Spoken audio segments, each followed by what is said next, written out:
everyone, Alexa here from the blog, theduvallhomestead.com, and today I'm going to share with you how we built this shiplap accent wall.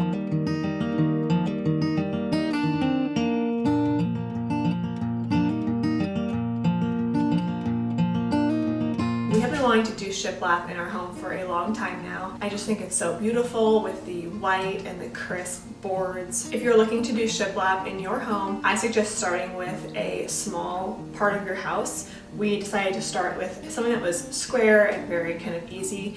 If you try to do a wall that is slanted or uneven, it'll just require more precision cutting. So if you're looking to do shiplap, try to start with a very square, easy space. John and I both work outside the home. He's full-time and I'm part-time, so we did this project on the weekend and it was really easy. Like I said, the first time we did it, it took us a little longer, but once we got the hang of it, we went really quite quickly. So now if we continue to do it around other parts of our house, it's gonna be a really easy project. This is actually behind a bar. We have kind of a great room here with our kitchen and our dining room and our living room all in one space. And this is I think it's a bar. The previous owners put it in, and it's basically a large countertop with a big wall, and then there's cabinets below. We thought this would be the perfect place to start shiplapping. Once you kind of start shiplap, you get the hang of it and it becomes a lot easier, and then you can do more.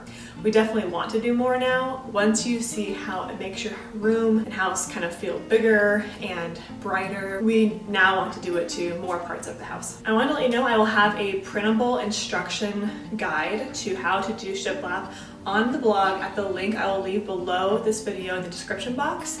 It's at theduvallhomestead.com. So if you want to do shiplap and you want to hear all of our tips and these step-by-step instructions, you can just go to that link and it's free. You can just download it and print it and get the instructions on how to do the shiplap for yourself. So we were covering a wall that was 8 feet long by 47 inches tall. So we bought 11 6-inch width boards. The first thing you want to do is use a stud finder to check the wall for where to drill into. Now, this is very important. My father does a lot of shiplap in their house, and he was doing shiplap in the laundry room and drilled right into a water pipe. In fact, I think it was the main water pipe, and had a huge flooding issue. So you have to be very careful with where you're nailing it. Want to make sure that you're not going to hit a pipe. And so while we were doing the stud finding, we found a pipe. John found a pipe. Where you do shiplap, I'd say, just like Abraham Lincoln, if you gave me, or not Abraham Lincoln, yeah, Abraham Lincoln, if you gave me 4 hours to chop down a tree, I'd spend 3 hours sharpening the axe. Same goes through with shiplap and any type of house projects. What you want to do is you want to spend a lot of time on prep work because it's going to save you a pain in the butt in the future. Now, my father-in-law told me before he did shiplap at his house, made a mistake on nailing through some water pipes.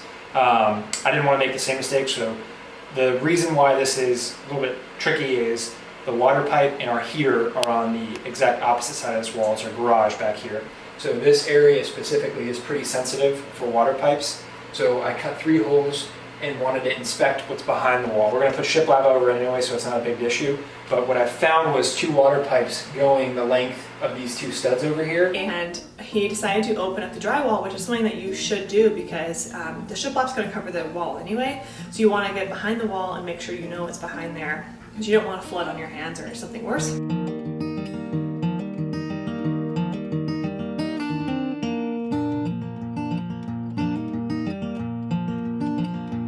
To make sure that we had a straight line, we used something called a chalk wire. I will link what that is below, but basically it's like a string that's covered in chalk, and you can pull it from one end to another, and then you kind of pull it back and release it, and that will leave a little chalk line on the wall itself, so you'll know kind of how to be in a straight line. Alternatively, you could use a ruler, but if you have a really, really big space, for example, you were doing a really high ceiling, it'd be easier for someone to get on a ladder with a string and then go down to the bottom, and you can just flick it from there. We used an air compressor, nail gun, and 2-inch 18-gauge nails. You want to place the first board at the top of the wall, as this will be the most visible board, and then you nail 2 nails vertically where the board overlaps with each stud.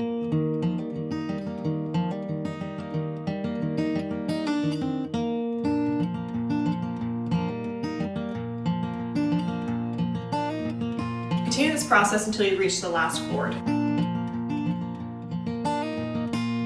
So what we have here is we have some different PSI measurements on the nails. So we did a test piece with a shiplap and then a 2x4 for the frame to see how it's going to be hung up. And what we found out is some instructions said use 90 PSI, but the problem with 90 PSI is you get a little bit of a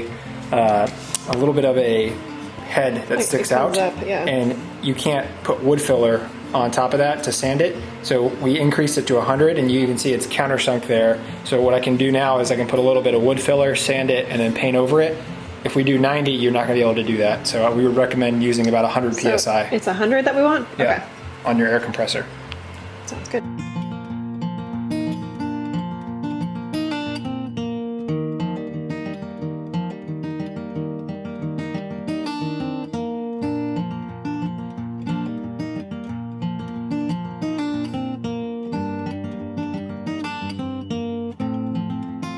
When you reach the last board, you will need to use a special measurement as the space you are covering will likely not be the perfect natural 6-inch board length. Once you measure this special case, you can use a circular saw to cut the board to size. Do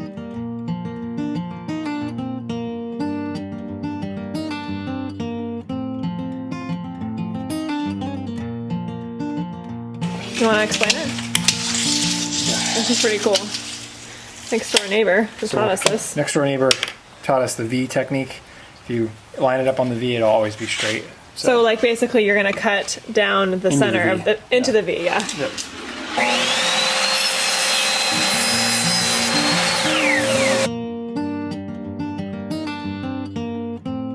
After we got all of the boards on the wall, we used something called a DAP wood filler to basically fill in where the studs went in each of the boards so that they weren't sticking out when we went to go paint the boards. It'll just create a smooth surface. You can also kind of sand over the very top once you've done that, and you'll have a nice smooth wall surface. Then you want to prep the area for painting if you're going to paint your shiplap. Now you can buy shiplap that is unfinished. You can buy it that's already painted. We got our shiplap from Home Depot. We wanted to paint it the Bear Polar Bear White, so that's the white that we use. If you go on my blog post, I have a little comparison of white colors to kind of show you what that means, because it's really hard to look at a white color and understand how that white is different than other whites. We had 100 or so white samples spread out on our table when we were picking out the white, and I didn't really know which one to pick, and we didn't feel like going and buying samples and trying them out, which I know you're supposed to do, actually paint it on the wall and take a look, but we just didn't feel like doing that because we wanted to get the project done. So I just did a Google search for best farmhouse shiplap white. It was really obvious to me that most people use 5 or less shades of white, different brands. Some people like Benjamin Moore. We went with the Bear because that was what Home Depot had, and Polar Bear White was the equivalent to what most people like Joanna Gaines and some of the really popular shiplap photos that I had seen online were using, and we're really happy with it. We applied 2 coats and it took about 2 hours between coats. So in total, this project could take you an entire day. If you were to start it in the morning, you could finish it, including painting at night. Once we got the shiplap up, it was time to start styling it, which is the fun part. I don't think I'm actually done styling it yet because I am always thinking about how to style something. I'm never really done with it. But the mirror behind me we had already on this wall, and I don't love the color of the trim. It doesn't clash totally, but it doesn't match exactly either. But what we want to do is my husband John wants to build a frame for the mirror. So we want to take the mirror out of this frame and build a wooden one and actually have it match our table, which we also built. So that's the goal. I love having a mirror in a wall space that's kind of central to a room because it makes the room feel bigger. Then we found this company called Colonial Tin Works on Amazon, and they make these tin lights that you see behind me. We have one on either side of the mirror, and they're perfect for our old world farmhouse kind of thing we have going on here. We have a lot of vintage candle holders in our home. You can't see it in this shot, but we have a dark wood dining table. And so we just are trying to bring a little bit kind of traditional elements into our home, which is otherwise a modern home, which you can totally do. If you have a modern home and you want to kind of make it feel like an older home, you can do some really simple things, just so simple as bringing in some older wood or candles to make it feel a little bit more traditional without redoing the house, right? So that's what we did with these candle holders. I'll also leave a link to these below. Now, as far as crown molding goes, some people choose to add crown molding around their shiplap on the top and bottom sides. We didn't. because we actually were going to. We bought crown molding and we started putting it up and taking a look at it, and it actually looked kind of wrong. I don't know how else to describe it. It was distracting. It was almost like the molding was the focal point and not the shiplap. And so we actually just decided not to do any molding at all. So we like it. I think it's more of a personal choice whether or not you want to add your own molding. One other tip I have about painting is make sure that you discuss with the paint shop owner or Home Depot or whatever how you're going to prime the paint. So when we were there discussing this, we talked about the finish on the paint. So for example, a matte finish or satin, and they classify shiplap as kind of an exterior material. So they suggest kind of a more glossy satin finish. And this is because it can easily scuff. So if you rub up against it and you have like, mud or something or dirt on your arm, they said it will scuff easily. They also said that you want it to be kind of more waterproof. And this is what we decided when we got the paint, and I'm happy with it. It's definitely not too glossy. I was afraid it was going to be really shiny and glossy, but it's not at all. So we got a nice, I don't remember the exact finish we got, but it was somewhere in the middle between matte and glossy. It wasn't all the way glossy and it wasn't all the way matte.